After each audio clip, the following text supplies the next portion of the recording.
everyone. We're here at Morgan Creek, the Hi, beautiful everyone. country club. I'm with Karen and Marlene, and we're excited about the luncheon today. We are. For Kerry-Lynne Findlay. Kerry-Lynne, we thank you for all you do for White Rock, and if you're still around, come on over for this beautiful late lunch, You'll 2 to get 4. a cookie. Yes, we're going to be honoring the women of White Rock. Come on over, South Surrey White Rock.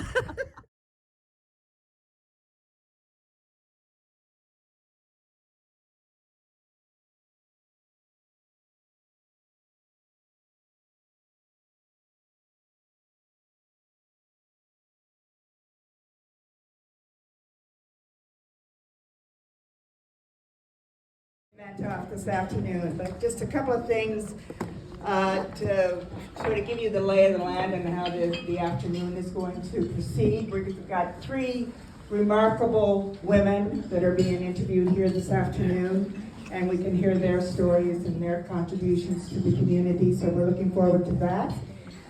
There are cards on your table with a QR code that you can scan it if you would like to share your photos with us. That'd be awesome. So let me welcome you all. Thank you everyone for coming to our 2nd annual International Women's Luncheon. This luncheon is aimed to recognize the contributions and celebrate the women of our community. And it's my great pleasure to have this opportunity to introduce our host, the Honorable Kerry-Lynne Findlay. Please join me. Kerry-Lynne has been in federal politics for several years now. She's our opposition whip. She lives in South Surrey. She's a mom of 4 and a grandma of 6. Woo! Thank you, Kerry-Lynne. Please come forward.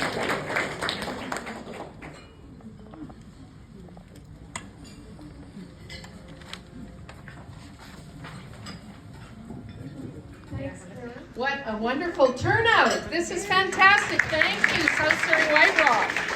It's just great that so many of you could come. We've got a sold-out event here, which is kind of exciting.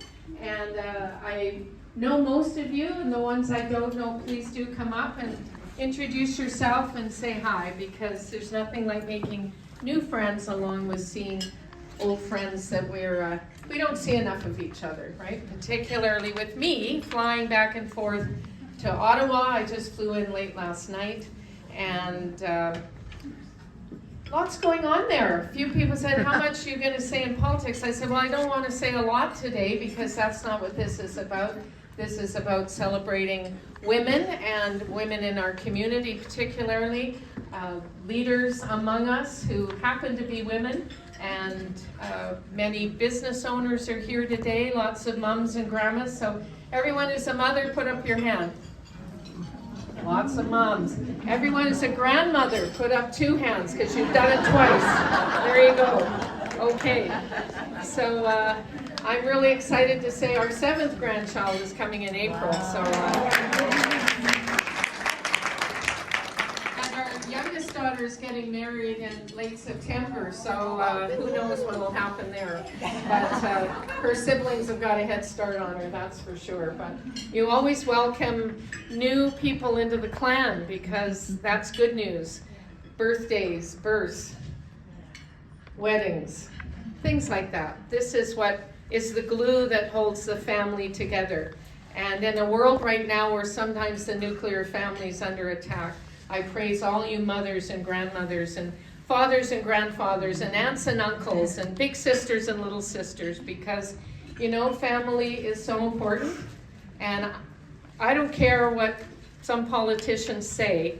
I think the fact that we stand up, and in my world, in the Conservative Party world, we stand up for families and for parental rights, I'm very proud of them.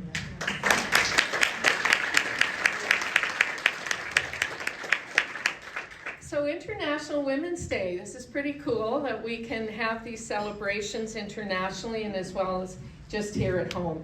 And we have some distinguished guests with us today. You're all distinguished in my mind, but there's a few people I would just like to mention who are joining us here today. And maybe we'll start right here with our own Mayor of White Rock, Megan Knight.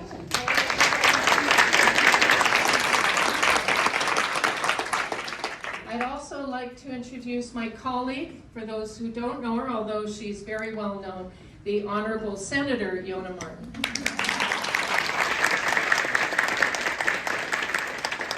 Yona is a BC Conservative Senator, which means she represents all of us in British Columbia.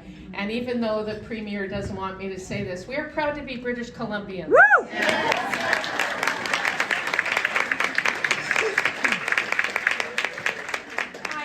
People agree with me here. I like that. We also have a very special guest here today, Director General for Taiwan, Angel Lu.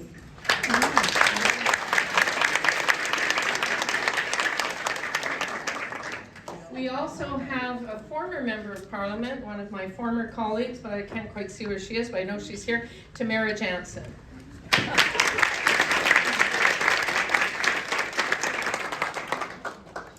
And I don't know if Linda, yeah. Not yet. Okay, I think Surrey Councillor Linda Annis is planning to drop by at some point, so when she does, say hi, but I don't think she's here yet. So I'm sure I've missed somebody, and as I say, to me, you're all very distinguished guests, but I do thank these very busy people for coming and taking time out of their schedule to join us today. So welcome, and we're going to keep doing this every year, so Yes. tell your friends. I will just say very briefly, Ottawa is a very interesting place to be these days, where my party is so far ahead in the polls, but we're still in opposition. And people ask me every day, including this morning, when is there going to be an election? I have no idea. We know there has to be an election by October of 2025. Whether one might be called earlier, we don't know. But let's put it this way. If you were as far back in the polls as the Liberal Party is right now, would you call an election right now? So, no. So we're not expecting this anytime soon. But in the meantime, we're getting ready. I know my own team here in South Surrey White Rock is working hard on election readiness, and I know that in other areas where we don't hold those ridings, candidates are being selected. We have some nominees for those candidates right here today among us. I'd like to see more women. I'll say that right now. I love you guys, but you know, we could use a few more women candidates. And I'm happy to see anyone joining the team. We'll fight hard in that next election. In the meantime, we have lots of work to do right here at home. And among those things is trying to bring some sanity to the running of government. There have been so many scandals, and now the latest is the release of the Winnipeg lab documents, which shows that there were problems, security problems at that Winnipeg lab. We've been trying for years to get some clarity around that. We finally at least have some document disclosure. There's the Arrive scam, as we call it, where an $80,000 app cost over $60 million to move forward. And independently of us, although we started to dig in, 76% of the contractors on ArriveCan did no work. 76%, it's unbelievable.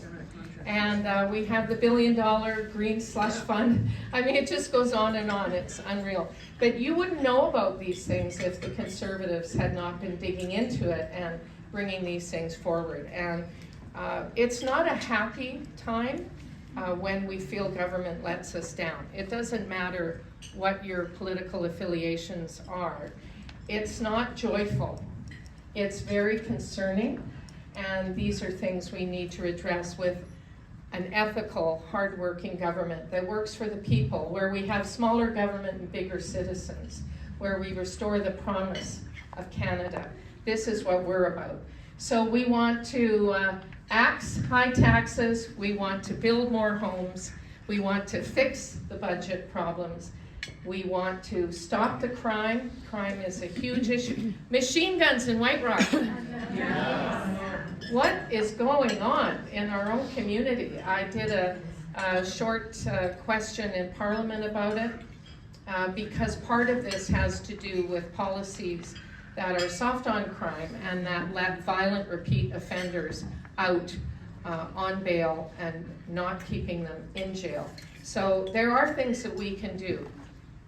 Things weren't like this before a Justin Trudeau government, and they won't be like this after he's gone. So that's what we're working on, many fronts, but we know where we're headed, we know what we're trying to accomplish, and I want to thank all of you for your ongoing support for me and my team. One person can never do these things, and I'm sure some of you here may not even have voted for me. That wasn't a criteria to come today. But what I'm saying to you is, those of you who have supported me and do support me, I appreciate it. Those who are new to the team, I welcome you, and just keep watching what we're doing, and I think you'll find you like what you see. So, thank you for that.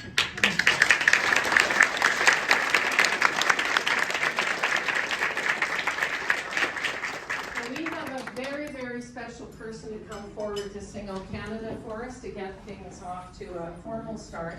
Adriana is behind me. She's become so tall, she looks like a big grown-up person now. I've known her since she was quite small. She even dressed like a volunteer of mine for Halloween once. She's wonderful. Here, over to you.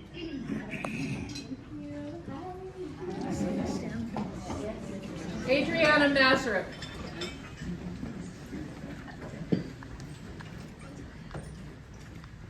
Oh, Canada, our home and native land, true patriot love, in all our sons command.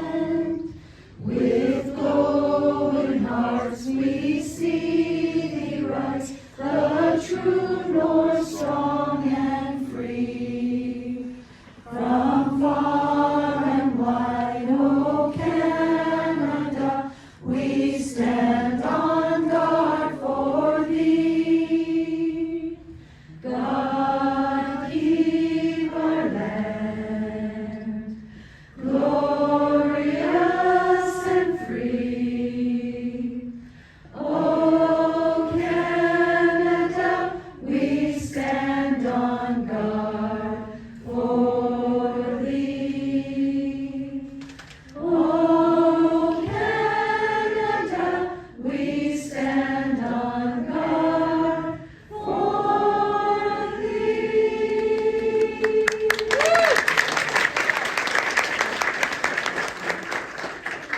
Thank you.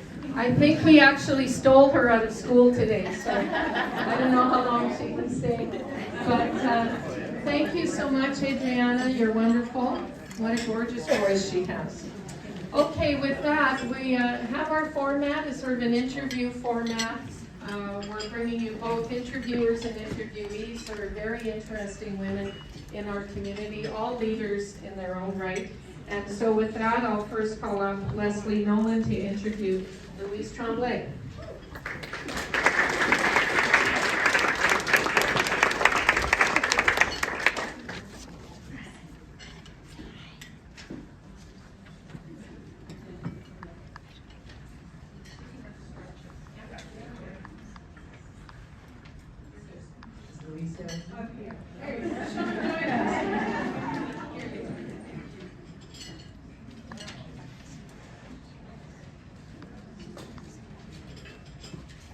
Welcome, everybody. I'm Leslie Nolan, for those that don't know me. This is Louise. And thank you, Kerry, for inviting us here. This is absolutely amazing. You guys are on such a fantastic day for Women's Day. So, Let's get started. So, Louise, We can't hear you. sorry. Louise, not everybody knows about you. Can you tell us a little bit about yourself and what you do? Hi everybody, thank you so much for inviting me here today. My name is Louise Findlay. I am the Executive Director of Umbrella Community Services Society and Crescent Housing Society. The two societies merged last November because there was a good fit between the mandates of both societies. Umbrella provides services to older adults in the community, and Crescent Housing provides affordable housing to older adults as well. We all need that, amazing. Thank you. So, your journey through, I see you've been in usually everything that is volunteering and doing amazing things in the community. What made you choose this career path? Well, I've had, I would say, many careers in my life. For some reason, the sequence of events kind of landed me to a volunteer with Seminary House Society, actually the Seminary Foundation, it's called Unity. And I guess my supervisor was leaving to start her own business, and she said that I should apply for the position. I said, well, I come from the private sector, and the pay isn't great here. But then I thought about it, and I saw the work that was being done there, and I decided to apply for the position. That was in 2012, and I never looked back. I absolutely loved working there. But a position became available with Umbrella Community Services, and I applied for the position as well. And again, I'm not looking back. I really like the people I work with, and I love the impact we have in the community. Absolutely incredible. Let's go back to all of your experience and careers. What was the one defining moment, that point where things changed or pivoted for you? I would say, when I prepared for this question, I thought I really don't have a defining moment in life. I have many defining moments that kind of made, created a journey that brought me where I am today. There's been so many experiences, and some of them not always positive, but I think at the end, if you take the learning lessons from them, it brings you to a good place. And I feel I'm in a very good place right now with what I do. So we went through this whole journey, and we all know that we get advice, and we get good advice, and we get bad advice. What's the worst piece of advice that someone would give? Again, I can't remember one in particular. But I will tell you, it's the advice that I know I shouldn't be following. And you know in your gut that you should not be following that advice because your values tell you otherwise, but perhaps that person had authority over you, and it maybe wasn't advice, it was probably telling you what to do, and it doesn't turn out well when you do things that you feel that are contrary to your own values. So I would say now, I feel confident enough that somebody wants to give me advice, I can look at it and decide for myself whether to follow it or not. And I always say too that advice only feels good to the person who gives it, not the person who receives it. Never heard it that way. That's actually a very good way to look at it.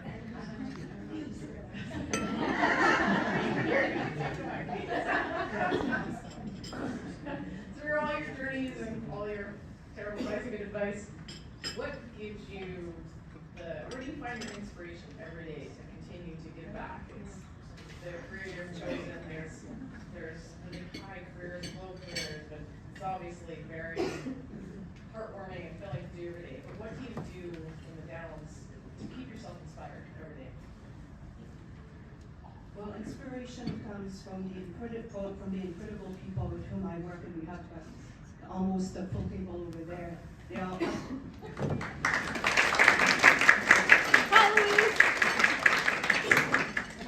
absolutely fantastic at what they do.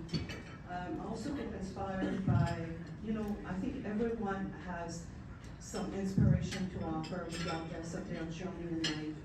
I think it's really good to consider, what other people have to offer, and to take heed from them, and to, I was inspired, for example, by someone who was a drug addict and recovered, and I was helping other people. So we shouldn't judge people in their, what the stage they're at, that may change, that may pivot, and they will make a difference too at some point. Well, that's fantastic. That's heartwarming.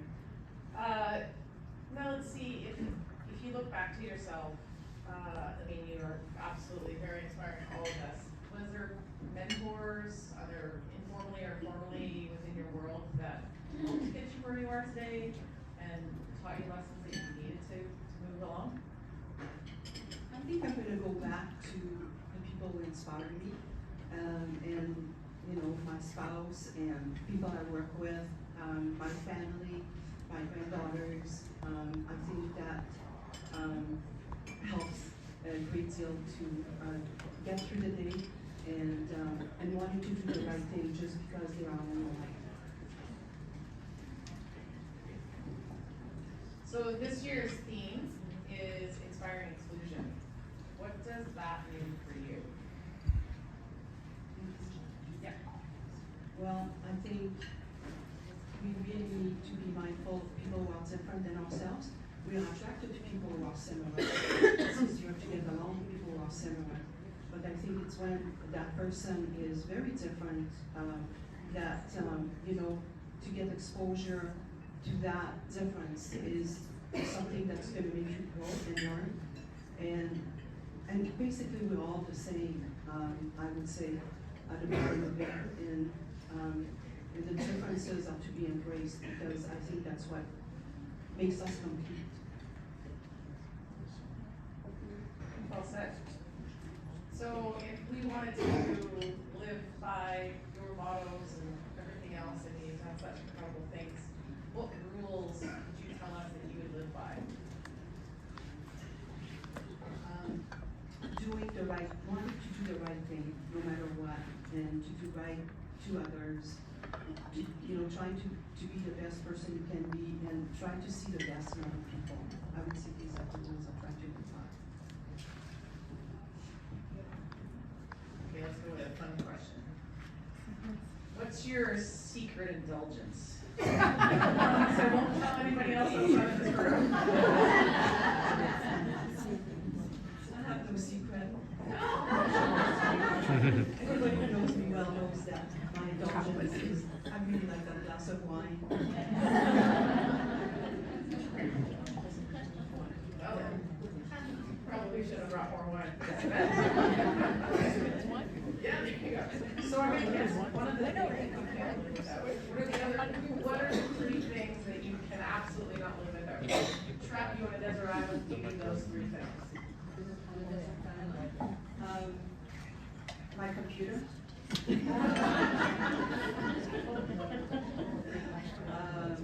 Grapes that I can grow to make wine.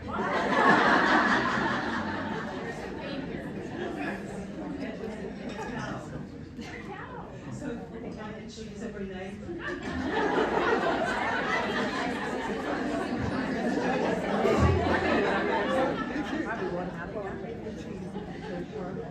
I'd like to know which desert island has all the power for the computer and the winemaking, but that's good. Okay, so outside of being stuck on a desert island, what was the happiest moment of your life so far? There are many happy moments, you know, giving birth to my son, meeting my spouse, happy moments every day when I see what the work that people I work with do. I tend to be a happy kind of person, so I would say not one moment more than another, but trying to find happiness in everything that happens, and then when things don't go so right, you know that at some point it will be right again.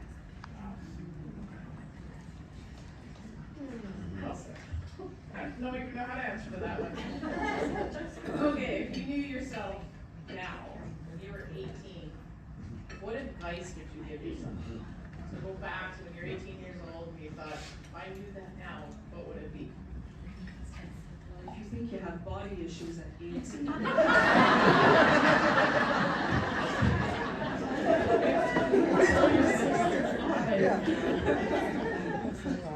I would say be patient. Things things will go, don't be impatient. I used to be very impatient. I'm still not very patient, but I'm a lot more patient than I used to be. So, yeah, things work out. Things will work out, always. That's actually a very good answer. Patience is a virtue that not everybody understands. If there was a time in your life when you felt extremely overwhelmed, how did you dig yourself out? Like, what is it that you do to find the light? I think having a good support system really matters. Having family, friends that can listen to you and walk through the tough times. I think that's really important to get you out of that. So if I was going to pick we have a room full of women that are incredible and so many different leadership roles throughout the, if you could choose a leadership role or a leadership quality, what are most important to you? What do you admire the most about leadership quality? Definitely not command and control. And I think leadership is situational and it depends on the situation at hand and it's to be able to be flexible with what's in front of you. But, I think there are values that are talked about in terms of leadership and they sound cliche, but you really can tell when a leader really believes in those values and that's when integrity comes in. And definitely integrity is for sure a pillar in almost everything in life, as we all see in the world today. Let's see. There's so many good questions I could ask you. From a woman's standpoint, I mean, it's a tough world out there sometimes, and we're the balance is slowly coming to light. If there was 3 things that were most critical for you to know in business, what would they be? You need to be a good fit with what you do. Let me go back. You have to be interested in what you're doing because you need commitment to get through the day. And if you don't enjoy what you're doing and you're not a good fit and you're not interested in it, it's going to be very difficult. Yeah, sure. So how do you get balance in your life so you have all this time and this good fits? And what do you do that tell us the secret, because we're all very busy. How do you get balance in your life and still do what you do every day to help so many? I think balance, people talk about work-life balance. I don't work so much, make family time. So, and I think that's really important to make time for all of the people that matter in your life. But if work makes you happy, why not work a few extra hours? I mean, it's not a bad thing to be enjoying your work and doing your work, but it's really important to make time for other people as well.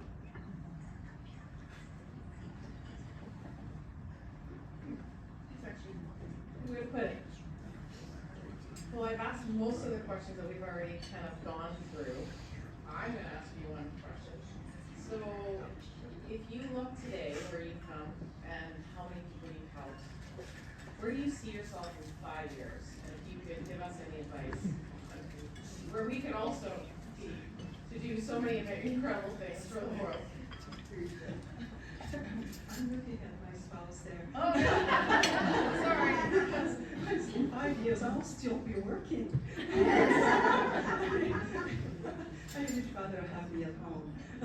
So, probably in 5 years, I'll probably be retired. And maybe volunteer, definitely spend time at home and with loved ones and travel. We talked about traveling today with Laura and enjoying other cultures and how they live. And yeah, that's what I look forward to in 5 years.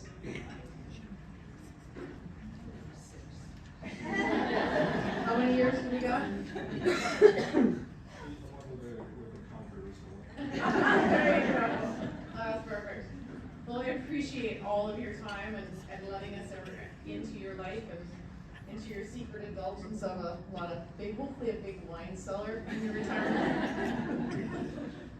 Thank you so very much, and I really appreciate it.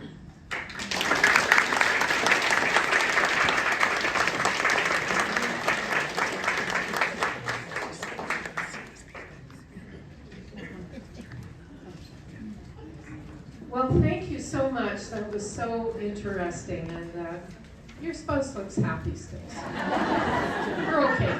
We're okay on that front. I was thinking of the worst advice I ever had was my mother didn't want me to marry my husband. So those of you who know Brent know that he's, well, we've been married for 30 years, so Mom was wrong, but we're still managing to make each other laugh. That's a big ingredient, to be friends as well as partners in life. If you can find that, that means a lot.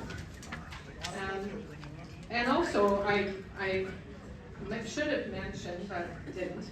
On the back of the program is a little bio on all of our interviewers and interviewees, because you Everybody should say know hi. that each and every Hi. one of the interviewers are just as inspiring as those who are being interviewed today. And certainly Leslie is no exceptions, and she's the CEO of Starline Windows. A lot of you know that company, a wonderful, amazing company, right in our riding, employing many people and doing good things every day. So she is inspiring in her own right, and I thank her for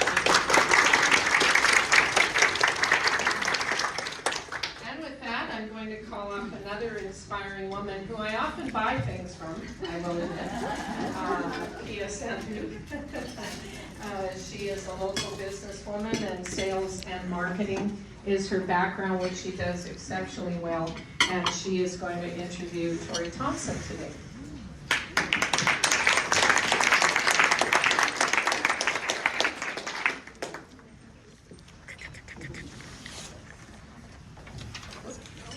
And then pull the whole works out.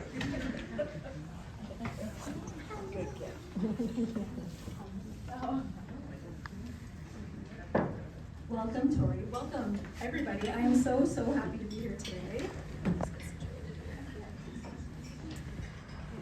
Let's figure out the mic before I get too comfortable. Sorry.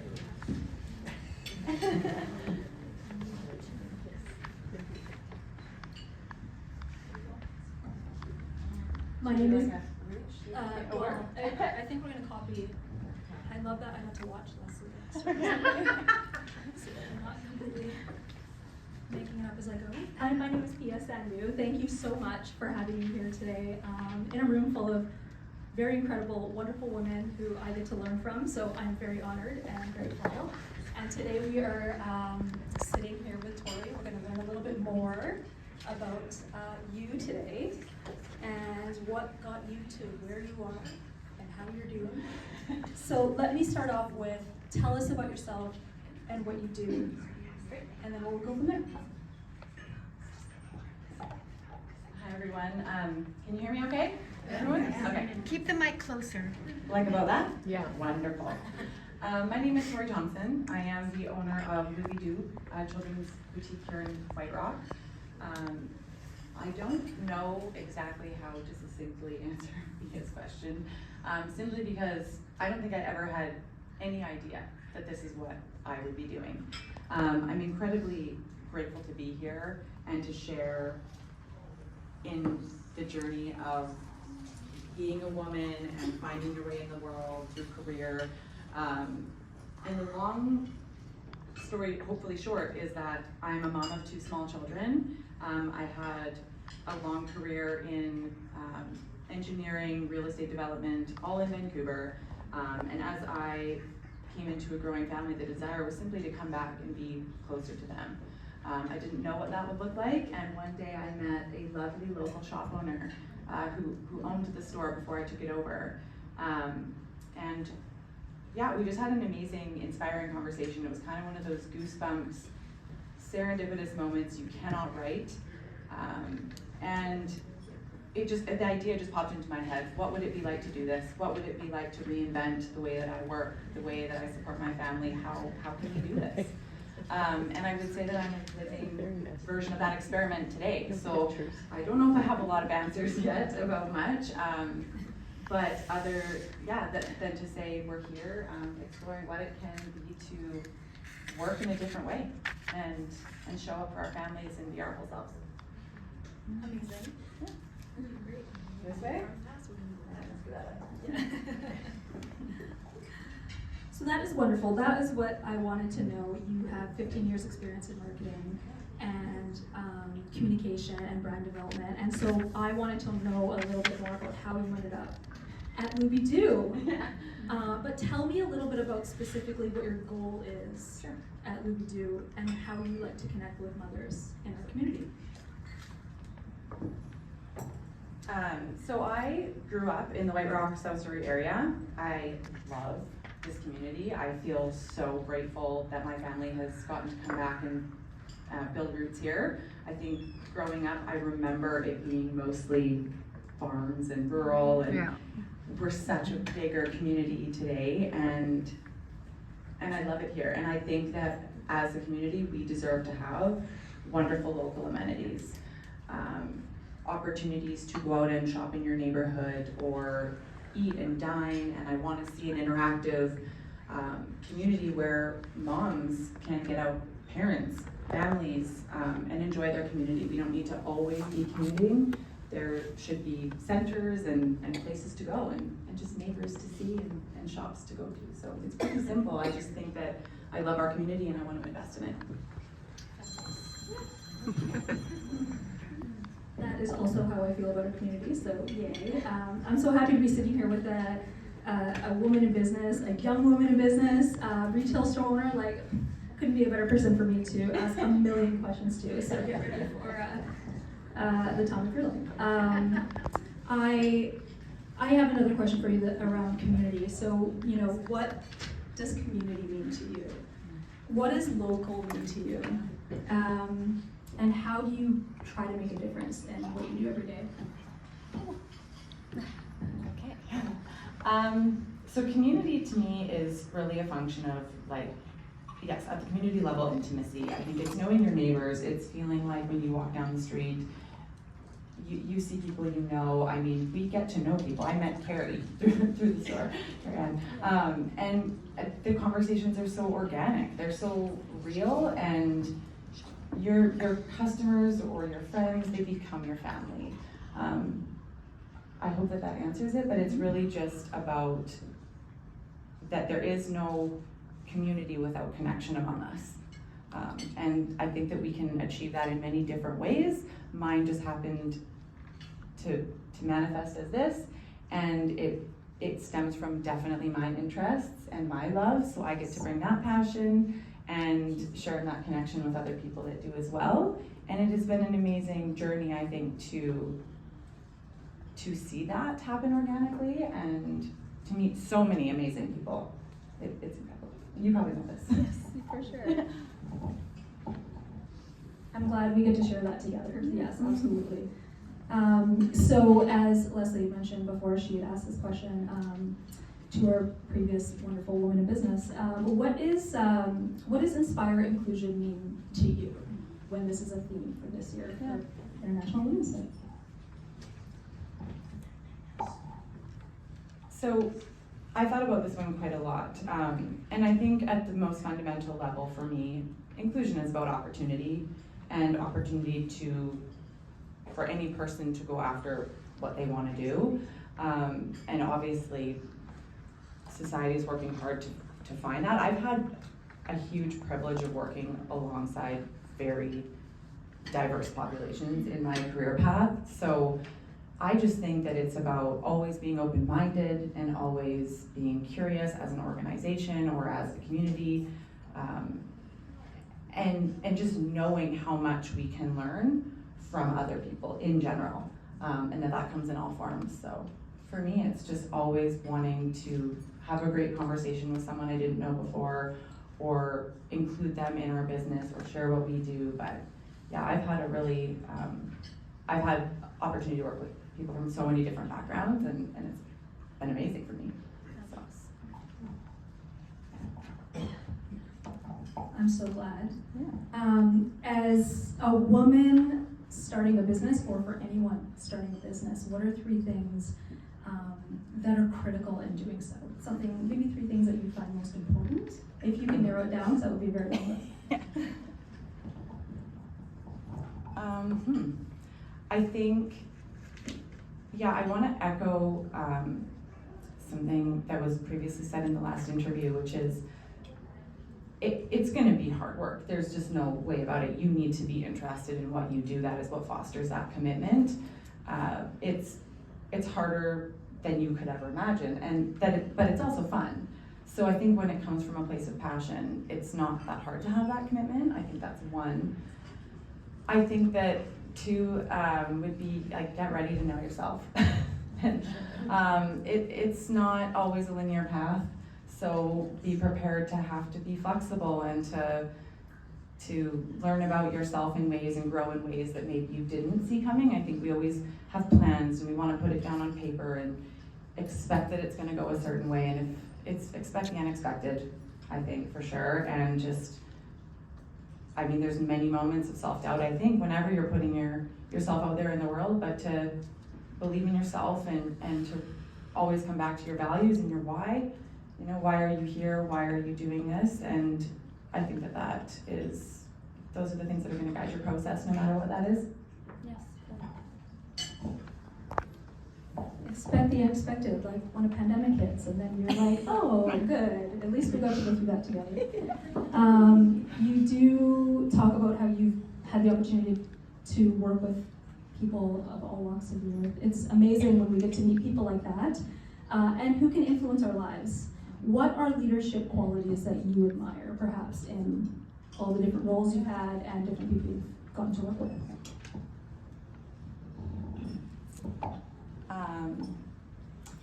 Yeah, I've had a few different who I would define as true mentors in my life through my past careers.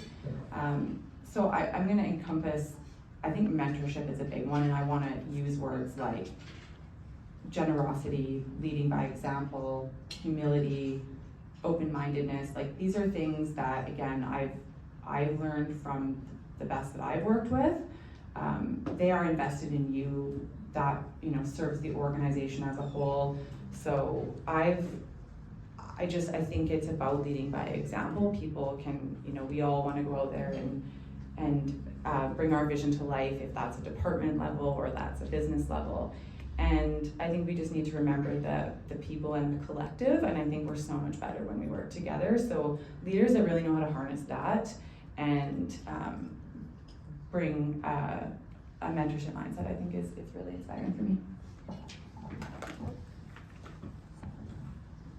It's funny when you start your own business and you become self-employed and you're an entrepreneur. The biggest, I guess, transition for me that I felt in that was losing that sort of sense of camaraderie and routine. And you know, doing things like joining the chamber was one way that I felt like I could be a part of something again and, you know, achieve things together.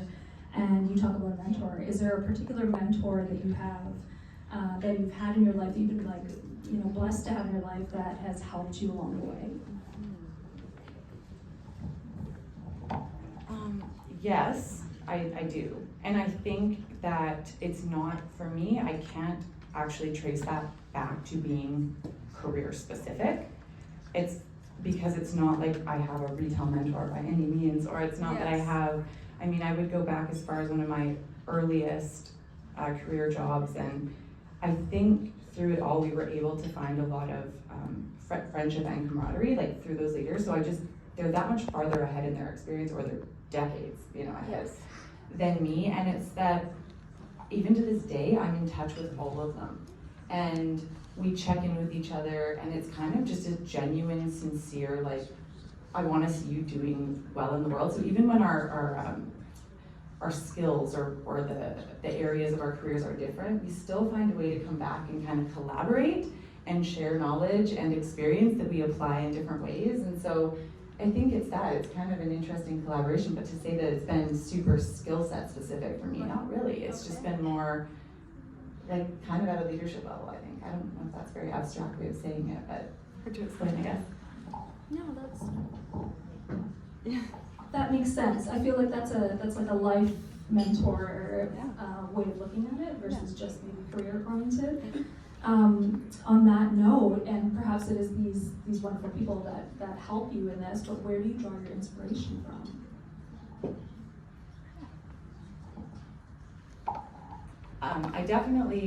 I couldn't leave out the fact that I come from a family that are business owners, and I got to watch my parents on that journey. So I think that for me for sure starts at the family level and watching what you can create. But I think too, as I grew in my careers, I was always inspired by anyone, and specifically women who were just, they were going out and they were bringing their vision to life. There's just something it's a very privileged in a way to get to do that, or to find yourself in a situation where you can do that.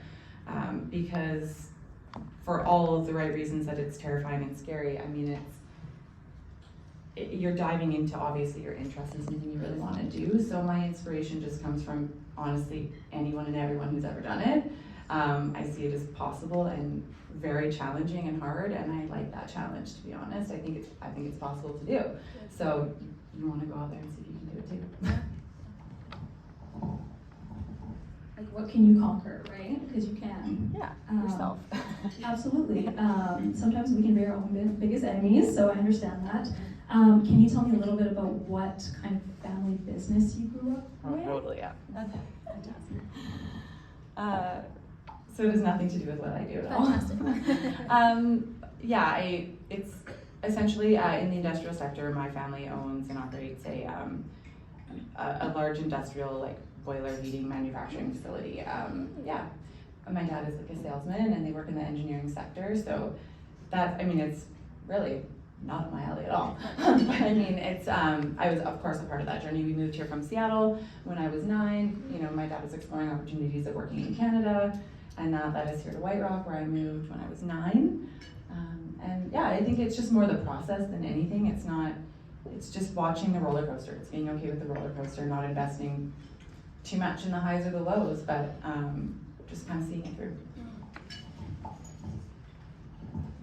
That's really wonderful, actually, to be able to have that, the taste of that, and then hopefully less surprises that come your way when you're doing it yourself on your own. So then coming here from Seattle at 9, and sticking to that sort of younger self, if you knew everything that you know now, what could you tell your 18-year-old self? This is one of my favorite questions.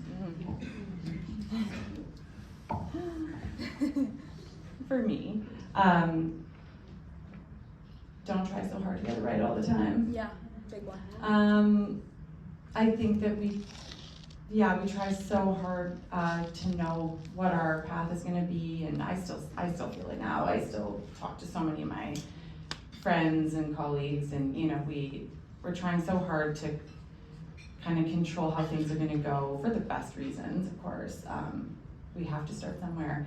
But I mean, I could have never written my path, ever. Like, everything I've done has led me to meet someone else, and the next thing, it doesn't make any sense. I could have never written this story of any of my kind of career paths. So again, to just be open-minded, to know that, you're gonna work hard, you're gonna show up, and great things are gonna happen, and sad things and horrible things are gonna happen, but like, you're gonna be resilient, you're gonna keep going, and to just enjoy the ride for what it is, and try to learn what you can while you're there, so that you can make the most of the situation that you're in when you're there. I love that. I feel like that's a beautiful way to end things. I would agree with you in that, is like trying to be present is one of the hardest things that you can do, but also one of the best ways to really, go through life, make your memories, learn what you need to learn, and then continue forward. I think that's going to be all for us today. I wish I could do this all day, because I love this time with everybody here. I love this time with you. I appreciate every time we get to chat. Yeah. So thank you for answering all my questions and enlightening me, because I need it every day. Thank you very much. Thank you. Thank you, everyone.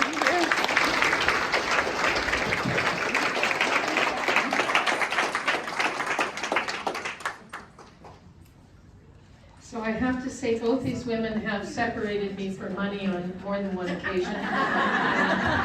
They both have amazing stores in White Rock, and I'm usually visiting Tori because of grandchildren, and usually visiting Pia for myself. But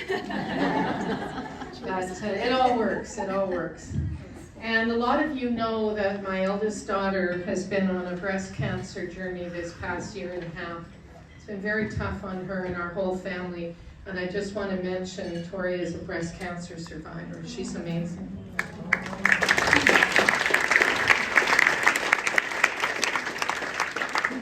Unfortunately, that happens to too many women and too many young women. And these things can send you in a whole different pathway in life. Health challenges is true for all of us. And it's never a good time to not have your full health. So I say to all of you, look after yourselves as best you can. It's one of the reasons we're very upset about what's happening with natural food products in Canada, because a lot of us stay healthy, not just by doing the right things, but also through supplements and trying to keep our health boosted. And we're fighting against the restrictions in that area because it's a big area and an important area, and I hope that's not my fault. But with that, I'm going to introduce you to, it's my turn to have some fun up here, with someone who, she's kind of like Cher, she really only needs one name, and that's Laura.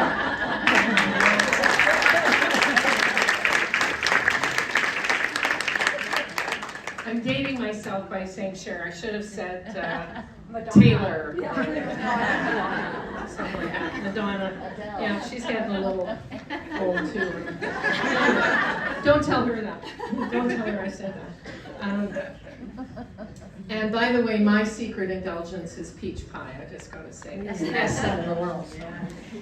But I try not to have it too often, or else, you know. Anyway.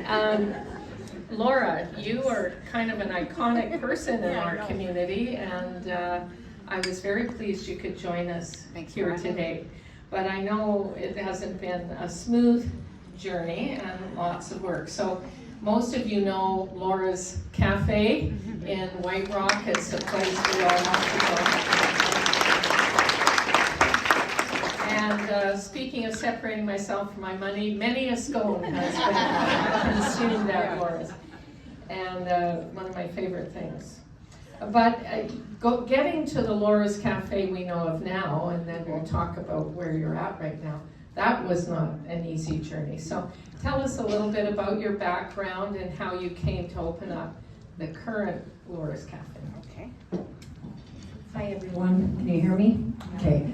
I was working for my brother at his bakery in Vancouver, Fratelli Bakery. Actually, he's celebrating 27 years in business today. Yeah, and it was an amazing experience. I learned a lot from my brother, but I got pregnant. And my boyfriend was living here in White Rock, and Coffee with Attitude was for sale. And he said to me, I'm gonna buy it for you, and he did. And he said, I believe in you. And he said, you can do this. And I remember the first 3 weeks by myself because I wasn't sure if I could afford an employee. I didn't know what I was doing. I came from a bakery background, but not the coffee background. So he bought that for me, and that was the start of my journey. My son was 5 months old when I bought that place. I had the playpen in there, the high chair, and Bill and Lil were my first customers. They taught him how to walk because I didn't want to bring him to daycare, right? So that's how I started. So how many of you have had a young child, particularly a baby, in a place they shouldn't have been? Yeah, trying to make it all work. This happens. So I can sympathize with that. But you clearly figured it out along the way. So that sort of leads me to that question of, you started out, didn't quite know where you were. If you were to give yourself now advice when you started, what would that advice look like? definitely wish I'd read the smaller line print. A lot easier, right? There's a lot of stuff that you don't know when you're opening up a business. So the first 5 years was a lot of a learning process, and it was interesting. I learned a lot from my customers, and they were so gracious to help me through my journey, right? And it was amazing because like Tori and, you know, your customers become your family, and they also help me grow my business because they would put little words in my ear and be like, Laura, why don't you make this? Why don't you do this? And I did, and it worked. So it was a lot of listening. That's nice. Yeah. That's how you really become a member of a community, right? Yeah. So that's great. That's wonderful. So I've seen you hard at work, many hours, and running pretty fast, and lots of employees. So when you were in the midst of all that, how did you balance your day, if you did at all? Like, how did you somehow center yourself again after a busy day? My husband knows this well. I come home and I'm alone for 1 hour. I give myself 1 hour, no music, no phone, just meditate in silence. And that's how I rejuvenate every day. And I still do that every day. Sounds like a good idea. Yeah. I can see a lot of people like, oh, I'm gonna try it. I'm gonna try it. Lock myself in. Sounds like you have a very understanding partner too, so that helps. Are there rules that you live by along with that sort of 1 hour decompression? Are there other kind of tenets of your life that you try and follow as you make your decisions? Definitely kindness, compassion, honesty, and hard work. I came from a family of Italian immigrants that came here with a suitcase, and that has always been instilled in me, the hard work and the good morals and values. And yeah, I live by that every day. Now, I know that all people in business end up with those tough choices around, should I hire someone? Should I fire someone?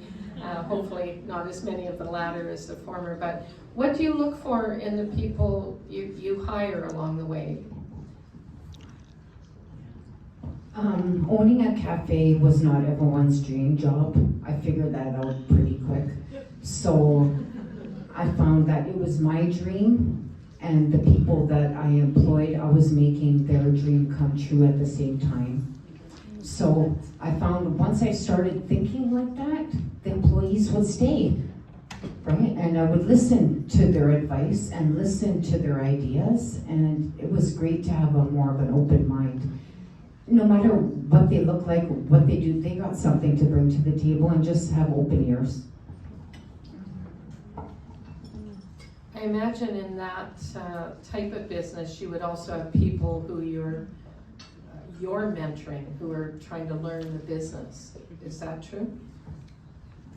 Oh, definitely. And you know, it was great having a lot of them I called kids that couldn't even make a coffee or flip an egg, right? So it was great to see me teach them just simple daily tasks was such a rewarding gift for me, and to feel comfortable that I could let them do the job for me.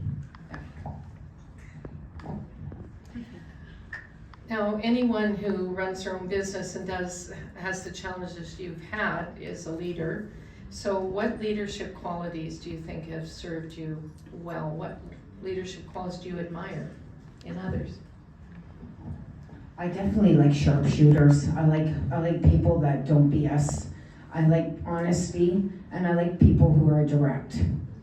And I learned that over my 14 years of being a business owner. I'm no longer a business owner, but you know, I learned a lot by just being direct and honest, and especially being a woman in this business. It was tough, right? And dealing with mechanical issues and electrical issues and plumbing issues, right? And having that man role come into your business, right? I always figured, let me try to fix it first before I call someone. So that's kind of the way I did it. That's understandable. Yeah. And you have to multitask, Yeah. right? Absolutely. So what do you think was the most defining moment in your career as you built your business? Well, there's so many defining moments of, I had a fire with my first cafe, and the most defining moment for me was the community support of having me open up my second location, because I wasn't sure if I wanted to do it again.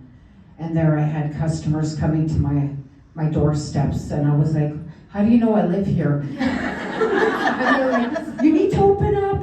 Right. So that community, that was a defining moment for me, was that community support. And they were like, okay, I guess I'm opening up again. Yeah.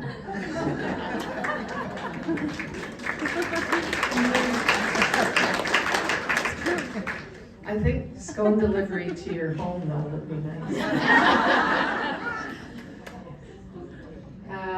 So it sounds like you chose your career because it was kind of in the family and you started out with your brother. I think that's pretty cool. So I'm going to ask you something entirely different. What are some of the things in your life you couldn't live without? Coffee. Anyone agree? That's number one. Number two is Food Network. I'm a Food Network junkie. And number three is calling my mom every day. I love it. She's my best friend. Yeah. She's amazing. She's 84 years old and she yells at me still, and I love it. Talking to her. When your mom stops criticizing you, you know that she's probably near the end of life. Yeah. What is your secret indulgence? Definitely chocolate. I love chocolate. I have to have chocolate every day. That's my secret indulgence for sure. Yeah. And Food Network. There's a theme there. Yeah. There's a theme there. So you must have had mentors along the way, people who you looked up to and tried to follow yourself. I know that you've mentored many. So what does that look like for you, mentorship? Definitely my mentorship came from my parents. You know, my dad was an amputee, and I saw him be resilient and do anything. He was able to do anything. He was a builder, he was a plumber, and to see that instilled in him was like, you just got up and went to work. And my mother was the same thing. She was a seamstress, right? And I would come home after school and there'd be 50 bridesmaid dresses hanging around the house because Dad couldn't work and she'd be sewing all night, right? So to see that go-getting of my mother really instilled in me, for sure. That was mentorship for me. And I like this one, so it's been asked of others, but I will ask you. What's the worst piece of advice you've been given? Maybe the worst and the best. Let's start with the worst, because they're usually funnier. The worst one first? Don't open up a business. That's what someone told me. When I first opened up, they told me not to do it, that I didn't know what I was doing. And that gave me the drive to prove them wrong. Yeah. And I always like competition. Competition made me better, right? And it was better for the community too. Yeah. And the best? The best advice?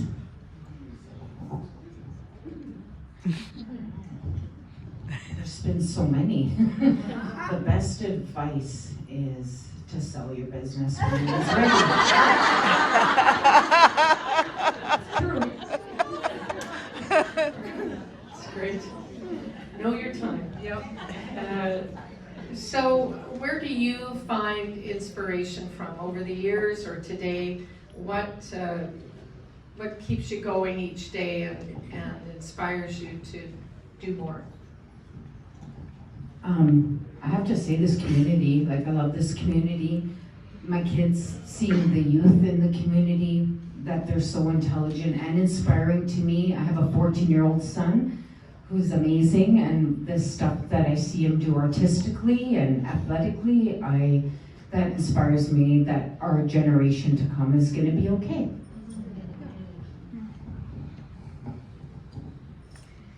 And what was the happiest moment of your life to date? Because we may all have our happiest moment yet to live, right? But to date, what's been your happiest moment?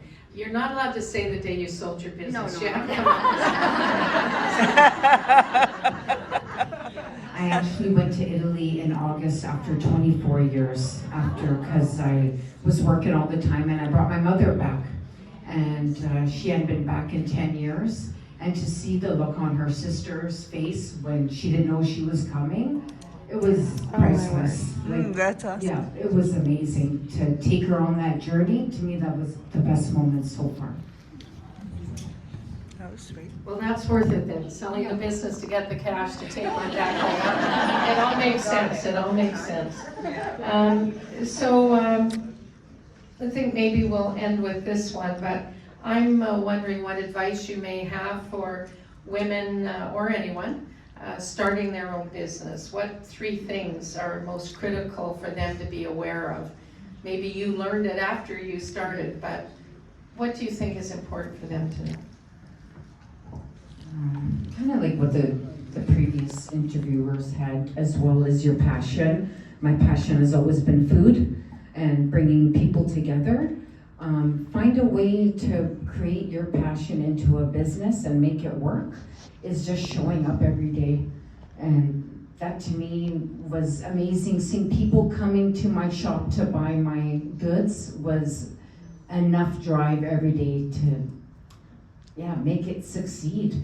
Just work hard, show up, be there. Right? So. I said that was the last one, but I lied. What are you doing now? Yeah. Taking my mom out every day. We're getting our nails done, we're getting our hair done. No, I'm really, I never had time off like this before, you know. And it's a lot of healing for me right now. I've never had time to take care of me. So I'm trying to figure me out.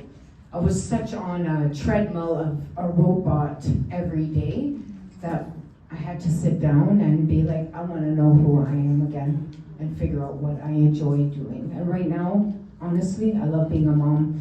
I love being home every day. I love writing. That's something new that I've kind of been, I can't believe I like to write. I've never done that before. So, yeah, that's it. I'm learning life. Well, I think that's just great. Thank you very much.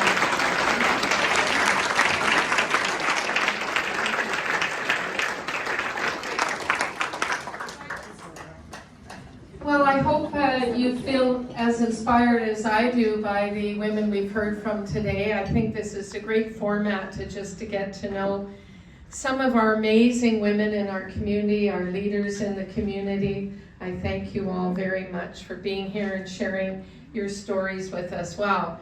Let's just give them all a round of applause. They're a great group.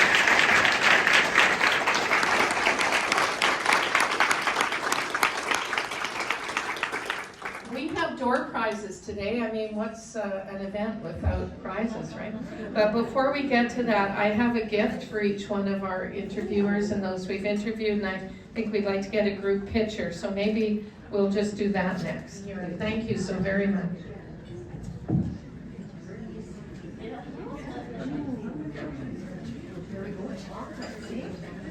How did we know? How did we know? 1616. One and only Edith Petronas.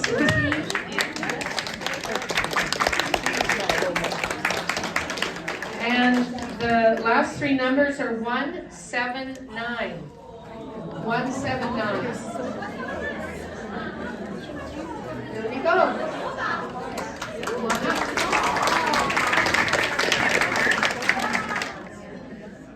Are 160.